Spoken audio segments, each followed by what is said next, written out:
कराची का मुस्तकबिल, नया निजाम, नया विजन, नया है। ये शहर गिर कर भी उठ सकता है अगर हम और आप चाहें। कराची वो शहर है जो कभी सोया ही नहीं, जो हर जख्म के बाद भी मुस्कुराया। ये शहर आज थक चुका है मगर मर नहीं गया, क्योंकि कराची के दिल में जिंदगी की जिद है।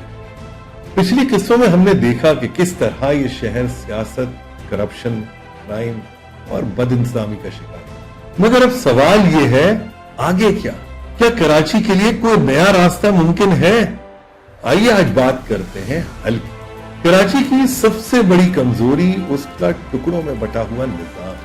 टीएमसी, एलडीए, एमडीए, केडीए, हर इदारा अपने दायरे में महदूद, मगर शहर एक ही है। यही वो नुक्ता है जहां इस्लाह की दर हकीकत जरूरत है। कराची को एक इंटीग्रेटेड सिटी की शक्ल देनी होगी, जहां planning, building control, waterways, transport सब एक ही छतरी के नीचे आए। दुनिया के बड़े शहरों जैसे दुबई, इस्तांबुल, सिंगापुर, तमाम ने एक मुत्तहिद निजाम से तरक्की की है। कराची को भी यही मॉडल अपनाना होगा। कराची का सबसे बड़ा बहरान पानी, 4 करोड़ से जायद आबादी, मगर मंसूबा 1960 की दिहाई का। माफिया, करप्शन, चोरी, सब कुछ कारोबार बन चुका है।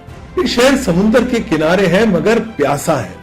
इन तमाम बातों का हल क्या है? डिसैलिनेशन प्लांट्स की वापसी, सरकारी, प्राइवेट और गैर मुल्की इश्तराक से रिसाइकलिंग और रीयूज सिस्टम, इंडस्ट्रियल पानी दोबारा इस्तेमाल हो सकता है। पानी की माफिया को कंट्रोल करने के लिए वाटर रेगुलेटरी अथॉरिटी, एक खुद मुख्तार इदारा जो फराहमी और तकसीम को शफाफ बना। आइए आगे देखते हैं कि शहरी मंसूबाबंदी नालों से नया शहर तक कैसे तामीर कर सकती है।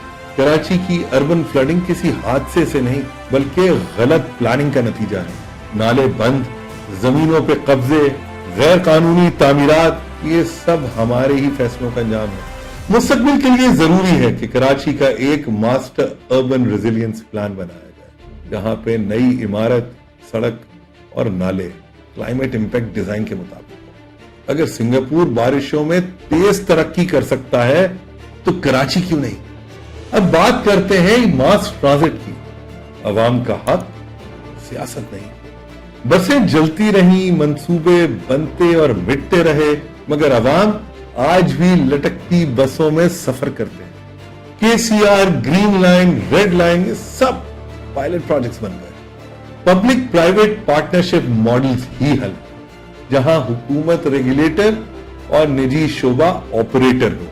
डिजिटल ट्रांसपोर्ट मैनेजमेंट और एक कराची मोबिलिटी कार्ड शहर को बदल सकता है। आइए बात करते हैं मईशत और इंडस्ट्री। चलें दोबारा इंजन ऑन करें।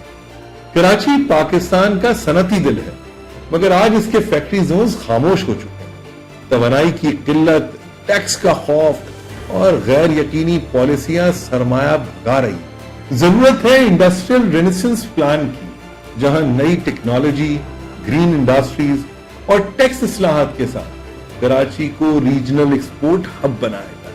कराची के पास बंदरगाह है, अफरादी कुवत है, बस क़यादत की नीयत चाहिए। एक छोटी सी इस्लाह और दरकार है, इंसाफ और कानून, जुर्म से निजाम तक इस्लाह। जब तक कराची में इंसाफ तेज और गैर जानिबदार नहीं होगा, जुर्म खत्म नहीं। पुलिस को सियासत से आजाद करना होगा और अदालतों को तेजतर फैसलों का निजाम देना होगा। जराइम के खिलाफ लड़ाई सिर्फ गोली से नहीं बल्कि कानून की बालादस्ती से जीती जा सकती है।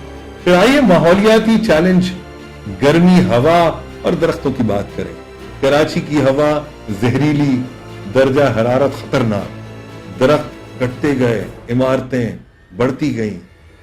और अब वक्त है ग्रीन कराची मूवमेंट का, जहां हर प्लॉट के साथ एक दरख्त लाजमी हो। शहर सिर्फ कंक्रीट से नहीं, सब्जे से सांस लेता है। और सबसे बड़ा हल शहरी शऊर है। कराची को ऐसे शहरियों की जरूरत है जो सिर्फ शिकायत नहीं, शमूलियत करें। यूनिवर्सिटियों में urban leadership programmes, community councils और डिजिटल शहरी निगरानी के निजाम, यही तमाम तदरीसी अवामिल असल तब्दीली के बीच। कराची की कहानी अभी मुकम्मल नहीं हुई। ये शहर अभी सांस ले रहा है, अभी उम्मीद बाकी है। अगर हम इदारों को नहीं बदल सकते तो खुद को बदलें। اگر نظام نہیں دیتا تو نیا نظام مانگے۔ یہ شہر ہمارا ہے اور اگر ہم نے چاہا تو ایک دن کراچی پھر روشنیوں کا شہر کہلائے گا اور پہلے سے کہیں زیادہ چمکتا ہو۔